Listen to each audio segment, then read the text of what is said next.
उत्तर प्रदेश विधानसभा चुनाव में महज कुछ ही महीनों का समय रह गया है। इस बीच सभी पार्टियां अपना अपना जोर आजमाने के लिए विधानसभाओं में रैलियां और जनसभा करती नजर आ रही है। नोएडा विधानसभा का क्या कुछ माहौल है, बीजेपी यहां पर कितनी मजबूत है और बीजेपी के पास क्या कुछ प्लान है, ये ज़्यादा जानने के लिए हमारे साथ मौजूद हैं बीजेपी के नेता और युवा मोर्चा के जिला उपाध्यक्ष हैं नवीन मिश्रा जी।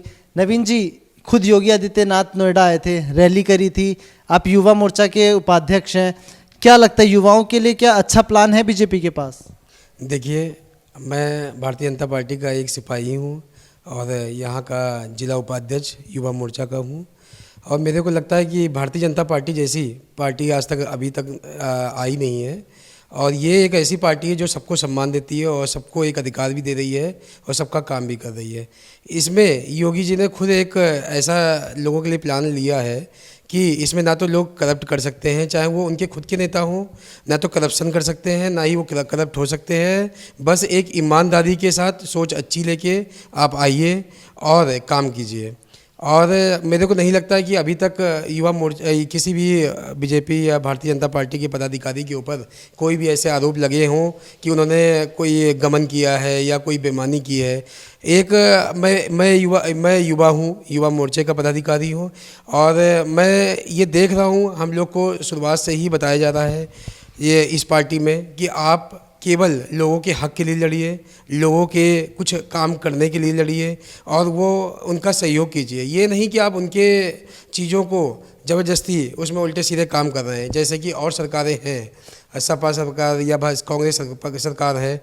इन लोगों ने क्या किया है, इनके पदाधिकारियों ने केवल एक ही काम किया है कि दूसरों की ज़मीनों में जाके वो अपने लिए आए थे कि मेरा कुछ निदान हो, लेकिन उनकी खुद ही ज़मीनें उन नेताओं ने हड़प ली और बेचारे वो उनका निदान तो नहीं हुआ, लेकिन हाँ नेताओं की जेब जरूर भरी। इसलिए मैं निवेदन करता हूँ जो भी हमारे युवा मोर्चे से या जितने भी युवा हैं और युवा पदाधिकारी हैं, सभी लोग एक अच्छी सोच के साथ इस पार्टी में आएँ और अच्छे काम करें और अच्छे तरीके से आगे बढ़ें। ठीक है, बीजेपी के पास किसी तरीके का कोई आरोप नहीं लगा, किसी गबन का आरोप नहीं लगा, लेकिन जब हम ज़मीन पर उतरते हैं और जब हम युवाओं से बात करते हैं भीड़ में घुस करके, तो उनका कहना होता है कि बीजेपी ने सब कुछ अच्छा किया, लेकिन युवाओं के लिए क्या किया? रोजगार का मुद्दा कहाँ छुपा हुआ है? देखिए, आपको पता है कि 1.5 साल से हम लोग कोरोना काल में परेशान रहे हैं। इसमें बहुत सारी वैक्सीन्स और इन सब की सुविधाओं, जो ऑक्सीजन मिल रहा है, लोगों को फ्री सब सर्विसेज मिल रही है और भी बहुत चीज़ें हैं जो भारतीय जनता पार्टी ने की हैं लोगों को बचाने के लिए, क्योंकि हम लोग के लिए उस समय लोगों के जीवन का बहुत अनमोल महत्व था, इसलिए हम लोग उसमें लगे हुए थे।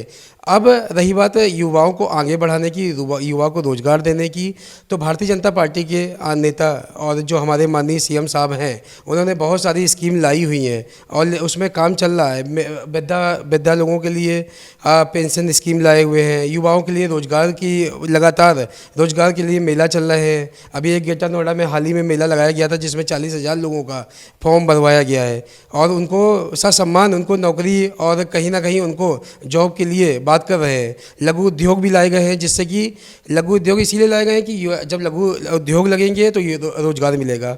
तो इसी तरीके से हम लोग आगे बढ़ रहे हैं और कोशिश में है कि कुछ ना कुछ अच्छा होगा आने वाले समय में, आपको देखने को मिलेगा। हम लोग को बताने की जरूरत नहीं है, लोग कहेंगे कि हाँ इन्होंने काम किया है।